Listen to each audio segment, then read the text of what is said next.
4. Perubahan pentadbiran Brooke dan Syarikat Borneo Utara British SBUB.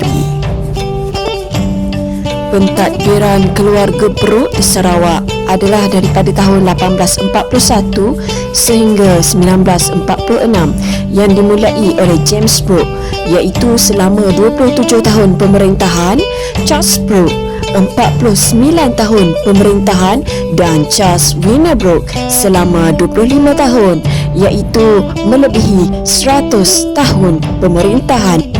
Namun begitu, selepas tamat Peperangan Dunia Kedua oleh Jepun, Charles Winner Brooke menyerahkan Sarawak kepada Kerajaan British dan Sarawak kekal sebagai tanah jajahan British sehingga menyertai Persekutuan Malaysia 1963.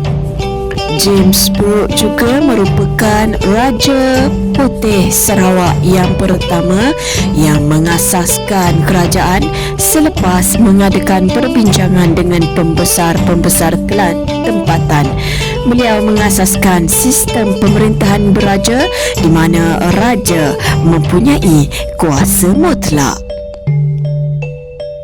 Seterusnya di bawah pemerintahan Charles Brooke, iaitu berlaku perubahan pentadbiran, iaitu dari segi penubuhan majlis negeri, mewujudkan bahagian kawasan, pentadbiran daerah dan kampung, pentadbiran kehakiman, perhambaan dan juga penubuhan jabatan kerajaan.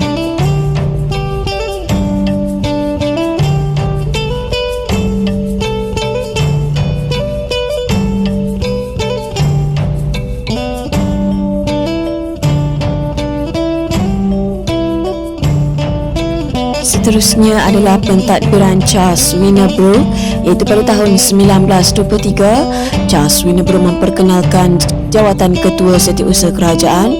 Seterusnya, beliau juga telah meluluskan Kanun Jenayah Sarawak, yang mana kanun ini digubal berdasarkan Kanun Jenayah India untuk mengekalkan keamanan. Dan pada tahun 1928 pula, seorang pesuruhjaya kehakiman dilantik dan jawatan tersebut dinaikkan taraf kepada Ketua Hakim pada tahun 1903.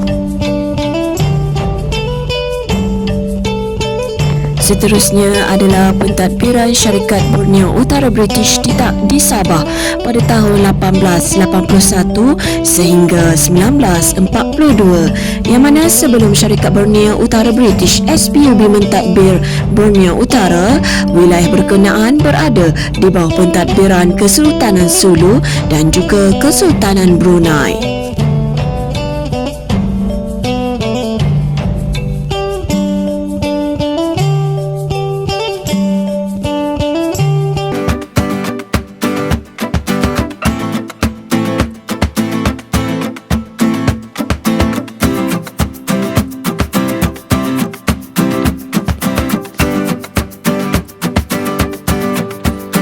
Latihan pengukuhan. Terdapat dua bahagian, iaitu bahagian A untuk soalan struktur dan bahagian B untuk soalan esei.